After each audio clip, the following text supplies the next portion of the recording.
नमस्ते दोस्तों।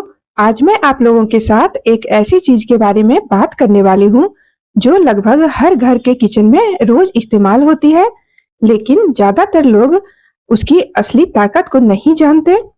मैं बात कर रही हूँ प्याज की। लेकिन आज की वीडियो में सिर्फ प्याज नहीं, बल्कि प्याज के साथ मिलकर बनने वाले 5 ऐसे घरेलू नुस्खों के बारे में बात करेंगे जो खांसी, कमजोरी, पेट की परेशानी, बाल झड़ना और बढ़ा हुआ ब्लड प्रेशर जैसी समस्याओं में मददगार माने जाते हैं। सबसे अच्छी बात यह है कि सिर्फ पुराने जमाने के नुस्खे नहीं हैं, बल्कि इनके पीछे वैज्ञानिक कारण भी बताए जाते हैं। इसलिए वीडियो को आखिरी तक जरूर देखिएगा, क्योंकि वीडियो के आखिर में नुस्खा दिल की सेहत के लिए बहुत ही खास माना गया है, वो बताने वाली हूँ। तो चलिए पहला नुस्खा देख लेते हैं, प्याज और शहद का। अगर आपको बार बार खांसी रहती है, गले में खराश होती है, बलगम जमा रहता है या फिर जल्दी सर्दी जुकाम हो जाता है, तो यह उपाय आपके लिए बहुत ही काम का है। प्याज में ऐसे तत्व पाए जाते हैं जो शरीर की सूजन को कम करने में मदद करता है।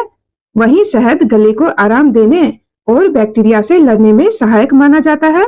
जब आप प्याज और शहद दोनों को एक साथ लेते हैं, तो वह बलगम को पतला करके और उसे बाहर निकालने में मदद करता है। यानी वही काम जो महंगे महंगे कप सिरप करते हैं, लगभग वही काम यह घर का बना हुआ नुस्खा भी करता है। लेकिन यह एक नेचुरल चीज है, सेफ है और आपकी रसोई में हर टाइम पड़ी रहती है।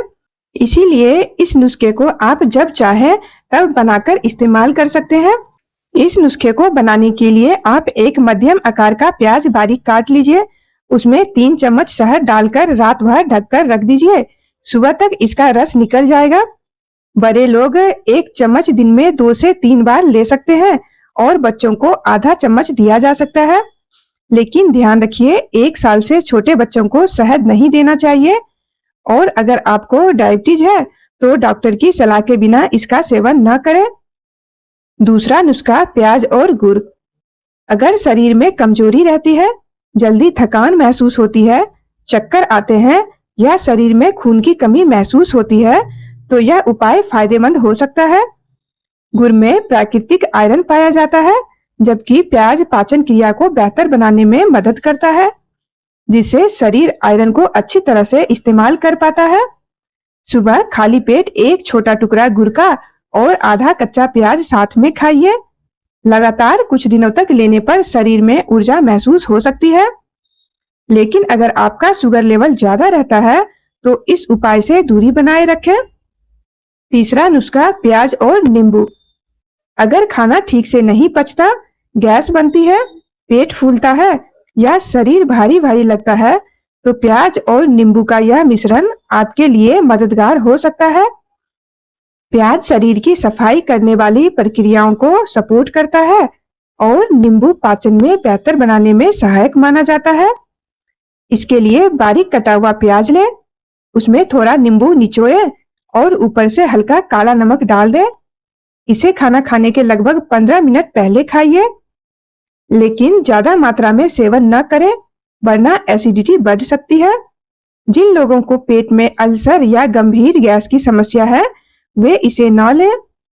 चौथा नुस्खा, प्याज का रस और सरसों का तेल। अगर बाल बहुत टूट रहे हैं या बालों की जड़ें कमजोर हो गई है, तो यह उपाय आपके लिए उपयोगी हो सकता है। प्याज में मौजूद सल्फर बालों की जड़ों को मजबूत बनाने में मदद करता है और सरसों का तेल सिर की त्वचा में रक्त संचार बेहतर करने में सहायक माना जाता है। एक प्याज का रस निकाल लीजिए और उसमें 1 से 2 चम्मच सरसों का तेल मिला लीजिए। इसे सिर की त्वचा पर लगाकर लगभग आधा घंटा छोड़ दीजिए और फिर हल्के शैम्पू से धो लीजिए। हफ्ते में 2 बार ऐसा करने से धीरे धीरे फर्क महसूस हो सकता है। अगर आपकी त्वचा बहुत ही संवेदनशील है, तो पहले थोड़ा सा लगाकर जांच कर लें, इसके बाद लगाएं। 5वां और सबसे खास नुस्खा, प्याज और लहसुन का। अगर आपका ब्लड प्रेशर बढ़ा रहता है, कोलेस्ट्रॉल ज्यादा है या परिवार में दिल की बीमारी की हिस्ट्री रही है, तो यह उपाय आपके लिए फायदेमंद माना जाता है। लहसुन में एलिसिन नाम का तत्व पाया जाता है, जो रक्त वाहिकाओं को आराम देने में मदद कर सकता है। वहीं प्याज में पाए जाने वाले तत्व नसों को स्वस्थ रखने में सहायक माना जाता है। इसके लिए रोजाना सलाद में थोड़ा कच्चा प्याज और एक कली लहसुन जरूर शामिल करें। नियमित रूप से लेने पर शरीर में हल्कापन और ऊर्जा महसूस हो सकती है। लेकिन अगर आप पहले से खून पतला करने की दवाइयां ले रहे हैं तो डॉक्टर की सलाह जरूर लें। दोस्तों, घरेलू नुस्खे तभी असर दिखाते हैं जब उन्हें सही तरीके से और नियमित रूप से अपनाया जाए। दोस्तों, यदि आपको आज की जानकारी अच्छी लगी हो तो वीडियो को लाइक जरूर कीजिएगा, चैनल को सब्सक्राइब कीजिएगा और कमेंट करके बताइएगा कि इनमें से कौन सा नुस्खा आपने पहले कभी इस्तेमाल किया है। और हाँ, ये घरेलू उपाय सामान्य जानकारी के लिए है। अगर समस्या ज्यादा हो तो डॉक्टर की सलाह अवश्य लें।